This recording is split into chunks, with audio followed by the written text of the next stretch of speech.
اعوذ باللہ من الشیطان الرجیم بسم اللہ الرحمن الرحیم السلام علیکم ورحمۃ اللہ وبرکاتہ۔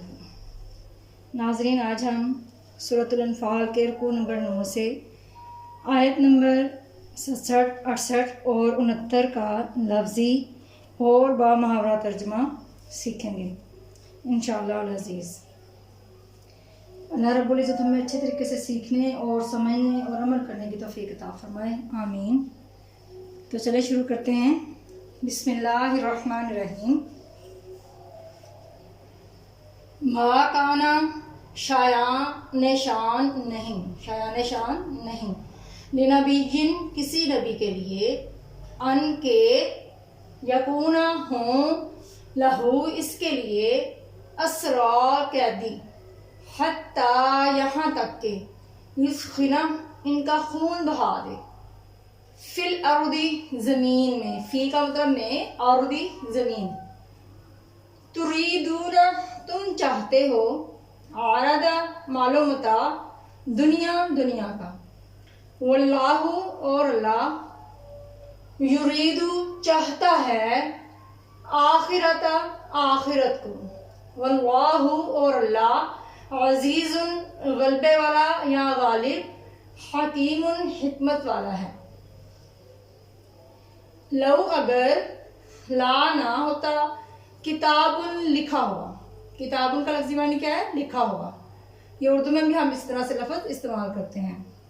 من طرف سے اللہ کی، سبا کا پہلے، لمسکم تو ضرور تم کو پہنچتا، لمسا ضرور پہنچتا کم تمہیں، فی ما اس کے بدلے میں جو اخذتم تم نے لیا، عذاب عظیم بڑا، فکلوا تو تم کھاؤ، مما اس سے جو غنمتم تم نے مال غنیمت پایا، حلالن حلال، طیباً پاکیزہ۔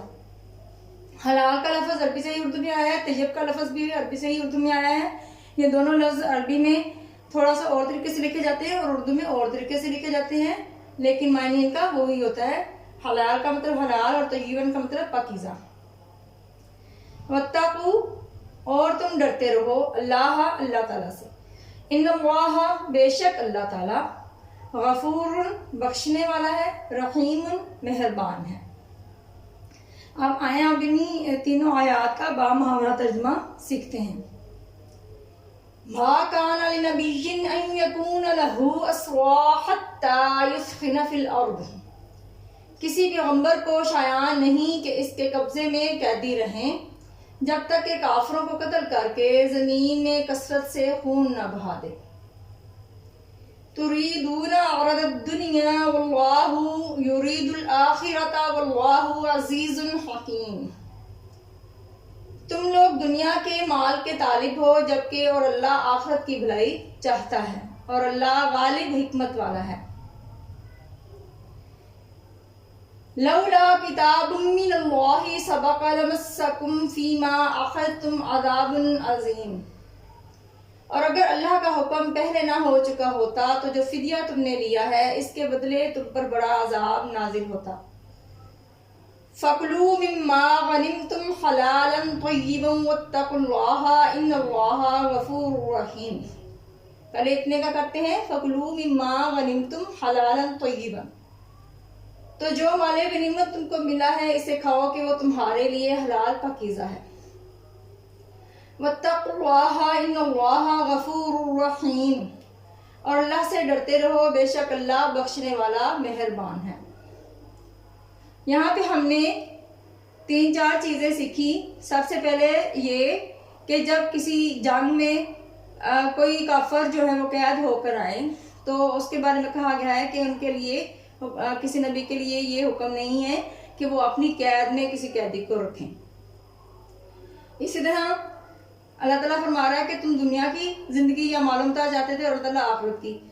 یہ پھر اسی وقت کی بات ہو رہی ہے غزوہ بدر میں، جب مسلمان چاہتے تھے کہ ابو سفیان کا جو مال سے بھرا ہوا قافلہ ہے وہ ان کے ہاتھ آ جائے، لیکن اللہ تعالیٰ چاہتا تھا کہ آخرت کی بھلائی یعنی مسلمانوں کی ایک بڑی فتح دلانا چاہتا تھا، تو اسی لیے غزوہ بدر ہوا۔ اور اللہ تعالیٰ ساتھ ہی ہمارے کہ اللہ تعالیٰ غالب حکمت والا. یہ سارا کچھ اللہ تعالیٰ نے کیوں کیا؟ کیونکہ اللہ تعالیٰ غالب حکمت والا ہے. اللہ تعالیٰ جو جانتا ہے، جو حکمت اللہ تعالیٰ کو پتہ ہے، وہ انسان کو نہیں.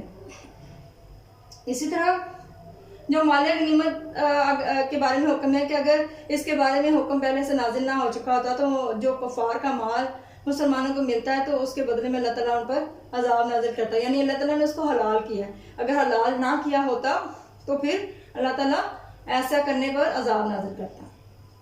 پھر آگے اللہ تعالیٰ فرما رہے کہ جو مال غنیمت تمہیں ملے وہ تمہارے لیے پاکیزہ حلال ہے تو اسے کھاؤ.